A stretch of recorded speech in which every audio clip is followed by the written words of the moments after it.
Welcome back to Grumpy Vet Garage. Today we're going to go over the next modification I have in my pursuit to build a 600 horsepower street car with my 2021 Toyota Supra.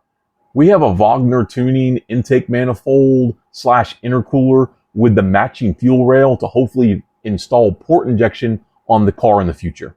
Unfortunately, I'll only be able to show you the parts today. We won't be doing the install. If you saw the YouTube short that I made a couple days ago, you would know that my car has been viciously attacked by a deer.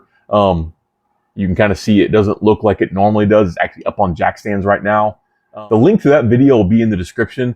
Everything's going to be okay. I'm in the process of making the repairs, and there's going to be a separate video that's going to talk all about the incident and the repairs that I need to make. But long story short, it's going to be all right. Because of the unforeseen delay, I'm going to hold off on installing the parts until I can get the car back together. I already started gathering data on the performance of the factory intake, actually about a month ago, but I want to hold off until I can give you more back-to-back data on the performance of the factory intake manifold to that of the Wagner tuning intake intercooler. Since the beginning, I wanted the channel to be able to provide you with information about individual modifications. So I don't want to skip this process and just put on the intake and be like, oh, it's a great intake, you should get it. I believe that's probably what we're going to find out, but I want to give you the hard data and not just my opinion on it.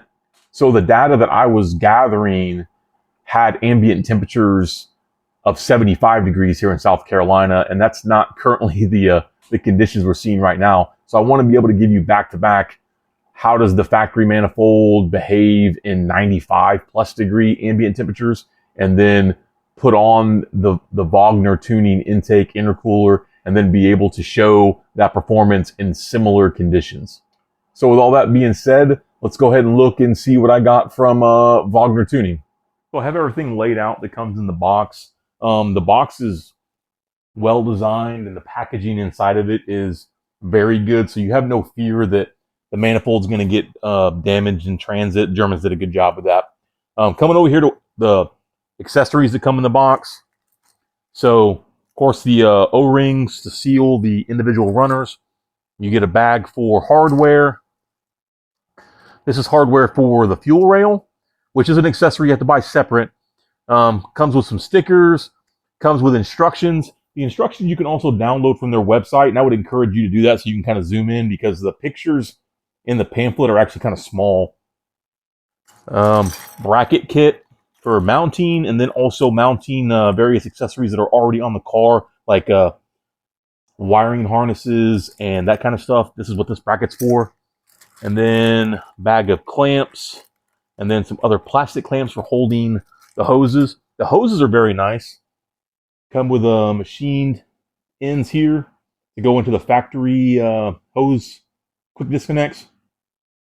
And then it's a silicone hose, so it's not a rubber hose you got to worry about breaking down. This should last the life of the vehicle. So again, the fuel rail is optional, but it's also made specifically for this manifold, so you can't just buy any fuel rail and expect it to mount to this manifold. This is the one you need to have. The fittings on the manifold are ORB-8, so it's a 3/4 by 16 port. And there's two of them. So you can buy a fuel line kit from Wagner to go with this rail, but considering all the different things that you may want to put in between the fuel feed to this rail, possibly a flex fuel setup, I figured it was best to just get the rail itself and then put together a fuel line for the rail. But again, that's optional for whatever you want to do. Additionally, the injectors that fit this rail and the manifold are very specific. They list them on the Wagner website, but they're going to be a Bosch EV14 compact that has extensions on the end. So again, they give a part number, but you're not going to find any just random injector that's going to go into this rail. So it is very specialized. Again, they designed the rail and the manifold around a specific injector, which is made by Bosch. So you're going to easily be able to find it. But again, not just any injector you're going to find. So now just looking at the manifold, A couple things that Wagner says on their website is that they made an optimal ratio of internal to external cooling surfaces to ensure maximize heat transfer while ensuring the best possible internal flow. So again, it's an air to water intercooler inside the manifold. So they're saying that they made the optimal ratio, not having one side too large to be the most efficient. So they CNC machined the intakes on the manifold, and they used CFD to simulate and make sure that it had the best flow. And they said they did that to minimize back pressure in the manifold. So I'm not sure if that lack of back pressure is going to maybe increase how quickly the turbo was to spool potentially. I'm not sure, but it can't be a bad thing, I wouldn't think. So some other points they made about the intercooler is that the core is 128% larger than the OEM intercooler. Also, you could see up to a 20% cooler air intake charge. I think the 20% cooler is great. I think the most important thing is going to be how quickly does the actual cooler recover once it starts getting some heat into it. They also say the core flows with 35% less back pressure. So that's that whole CFD simulation that they tried to get. They also claim more power and torque. We're going to check that with the Draggy to see if we can get any actual practical change in performance by just bolting this on. Of course, this supports other things that are definitely going to give us power and torque, but they claim more power and torque, so we're going to see if this does it by itself. It's also designed to handle a higher pressure operation than that of the OEM plastic manifold. So the OEM plastic manifold, there's been some people that have cracked them running higher levels of boost, but there's also people making good power with high levels of boost on an OEM manifold without cracks. I kind of feel like it may be a bit of a ticking time bomb. So I'm glad going to a metal manifold, that shouldn't be an issue.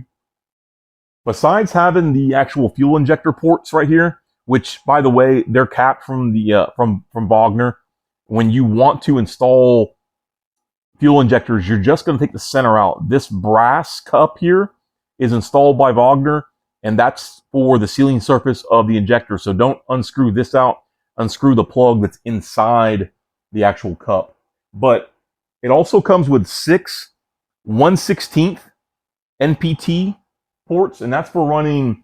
If you want to run nitrous or you want to run direct meth injection, you can do that. Granted, it's going to be 90 degrees to the airflow, so kind of help with that atomization compared to the injector, which is facing down right at the intake valve, which is good. Spinning the intake around, it also has 3 1/8-inch NPT ports for running. If you need to get a boost reference source, this is where you would pull it from. And then also, there's a relief cut for you to actually access your oil filter without having to remove the manifold, which if that would be just laborious to turn around and try to remove the intake manifold every time you did an oil change. So flipping the manifold over, you can see the internal core there. Here on the end, you can see the 2 water ports that'll connect to the hoses that they supplied to connect to the cooling system.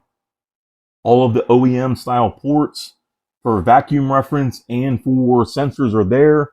So it really is a plug and play manifold. No issues, nothing that needs to be modified. Again, I'm really looking forward to installing the manifold and seeing how it performs. There's a lot of word of mouth data that for the money, this may be the best bang for your buck manifold on the market for the Gen 2 B58. There are better manifolds, I'm sure, but when you see the price of the Wagner tuning manifold and the performance you get, it appears on paper to be one of the best, if not the best, bang for the buck manifolds. We're definitely going to test that and try to see what data we can get, but I'm very excited about it. If you like this kind of content, please consider subscribing to Grumpy Vet Garage, liking this video, sharing this video, comment. If you have this manifold and you've had really good performance, I want to hear about it. If you've had bad performance, please, by all means, let me know. I want to test to see what kind of performance we can get out of this manifold on our street car. I'm going to leave a link in the description on where you can pick up this manifold. Buying it from them also helps out the channel. But if you want to support the channel more directly, We have a Grumpy Vet Garage merch store. We have Supra specific shirts in there. But by all means, go in there and find something for yourself. It really helps out the channel to grow. Looking forward to getting past my deer incident with my my Supra, and then getting this on my car to see what kind of performance we can get. But thanks for coming and seeing me in my garage. And until next time, have a good one.